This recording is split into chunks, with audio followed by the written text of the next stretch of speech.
Halo guys, jumpa lagi di channel saya, di channel Wong Deso Pengen Sinau. Oke, pada kesempatan kali ini saya mau membahas sedikit tentang mikrofon, yaitu mikrofon jenis dynamic dan mikrofon jenis kondenser. Dimana mikrofon ini sering kita gunakan tanpa sadar kita sering memakainya, tetapi kita tidak tahu. Kadang-kadang masih ada pertanyaan juga. Sebenarnya pada mixer itu tegangan 48 volt phantom power itu untuk apa sih gitu. Terus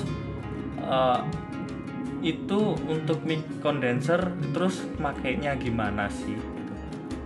Terus kalau misalkan di panel mic itu kita kasih mic dinamik, kita hidupkan phantom powernya itu bisa nggak kalau mic dinamik gitu kan.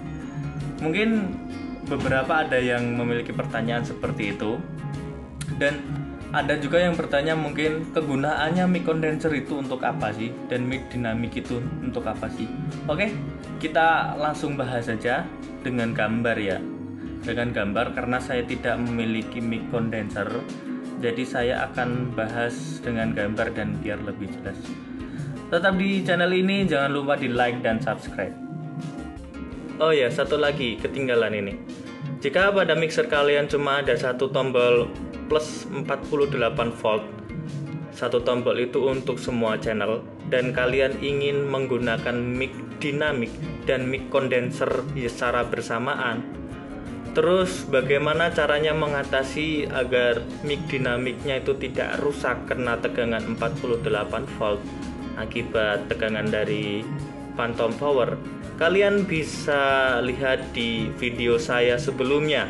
Saya kasihkan di deskripsi tentang bagaimana konfigurasi cara penyambungan kabel XLR pada channel mic yang benar atau kabel Canon yang benar untuk mixer itu komplit dengan mikrofon dinamiknya. Jadi semuanya akan berfungsi dengan baik, dan ketika phantom power dinyalakan tidak akan merusak mic dinamik, semuanya bekerja secara normal dan bisa digunakan secara berjamaah antara mic condenser dan mic dinamik. Oke, link videonya saya kasih di deskripsi di bawah ya, silahkan dicek. Oke guys, pada bagian kiri ini merupakan struktur dasar dari komponen mic condenser, dan di bagian sebelah kanan itu merupakan komponen dasar dari mic dynamic. Oke. Pada dasarnya, mic condenser itu digerakkan atau sinyal suara itu diproses dari diafragma yang mana diafragma dari mic condenser ini perlu power supply tambahan. Power supply tambahannya itu bisa menggunakan baterai atau kalau tidak menggunakan 48 volt phantom power dari mixer atau perangkat audio lainnya. Nah, itu tergantung dari spesifikasi mic condenser yang kalian miliki. Jangan sampai menggunakan mic condenser yang harusnya cuma tegangan 3 volt, kalian kasih tegangan 48 volt, nanti bisa rusak. Sedangkan di bagian kanan, ini merupakan komponen dasar dari mic dinamik yang proses kerjanya dia seperti speaker, tetapi dia penerima getaran dengan membran yang tipis dan spool yang ringan, sehingga akan lebih mudah bergetar dan menjadikannya sebagai sinyal suara yang dapat diproses ke mixer.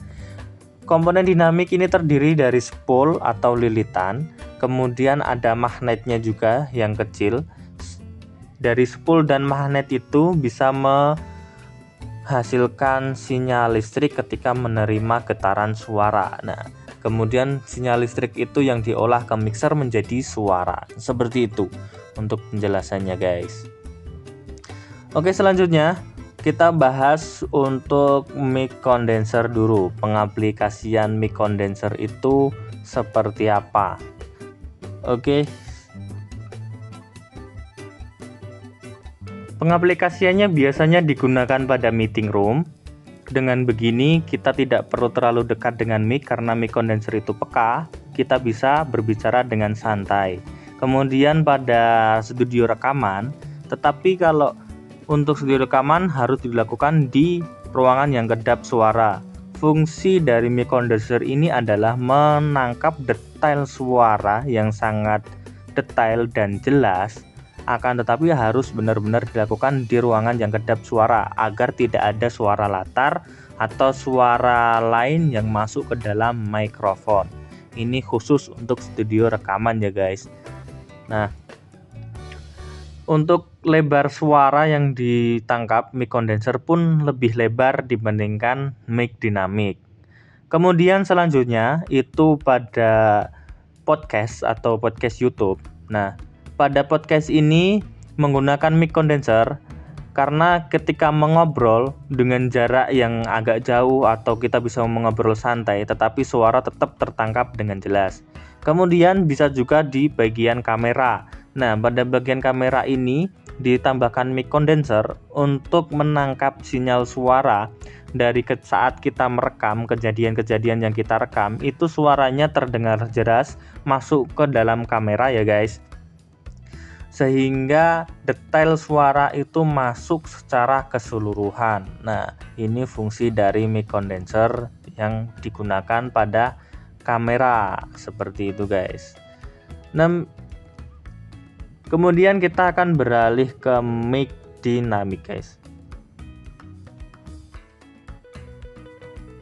Oke, sedangkan untuk contoh-contoh dari mic dinamik ada mic pegang atau mic wireless seperti ini. Nah, mic dinamik sendiri difungsikan untuk merekam suara khusus dan mengabaikan suara sekitar atau suara latar, sehingga biasanya digunakan untuk menyanyi panggung atau menyanyi di pentas maupun pidato. Nah, sehingga suara yang ditangkap oleh mikrofon itu hanya suara kita yang sedang bernyanyi atau berpidato saja. Biasanya ada juga untuk instrumen musik digunakan juga mic dinamik seperti pada kesempatan kali ini. Nah, ini merupakan contoh dari mic dinamik yang digunakan pada instrumen kendang, sehingga lebih cocok menggunakan mic dinamik karena suaranya itu mudah mengolahnya. Misalkan suara tak ya masuknya ke mixer tak saja, suara sekitar diabaikan.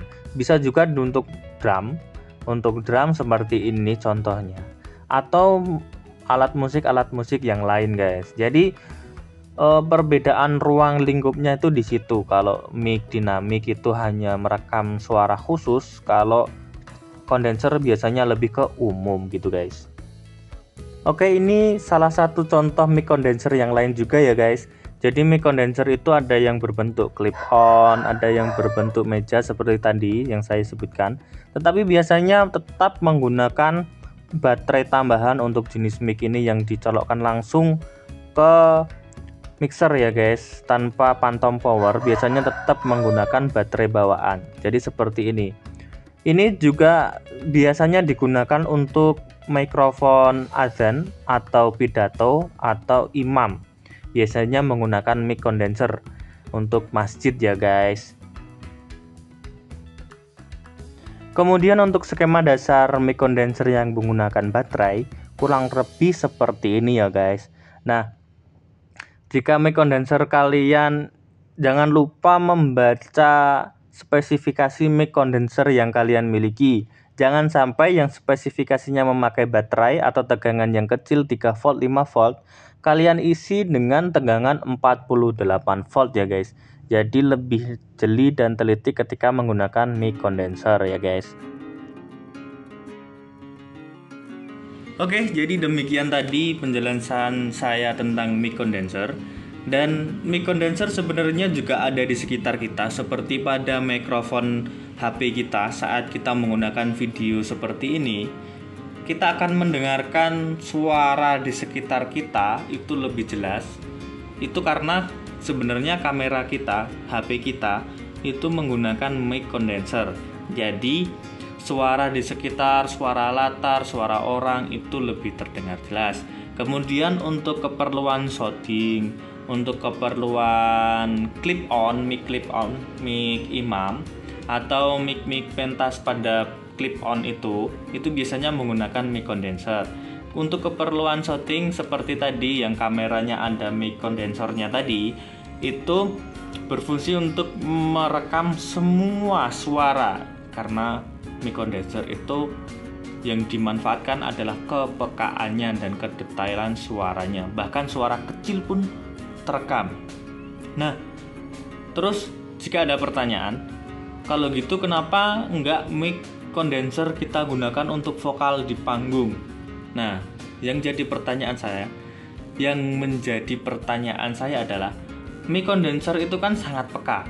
Ketika kita menggunakan vokal panggung, kita menyanyi, itu suara kita akan kedistorsi oleh suara latar atau suara sekitar kita, sehingga tangkapan dari mikrofon yang kita pegang itu nggak fokus ke suara kita, malah cenderung merekam hampir seluruh suara yang ada di sekitar kita. Jadi untuk vokal panggung, untuk perkusi itu lebih baik menggunakan mic dinamik. Jadi seperti itu penjelasan saya pada kesempatan kali ini.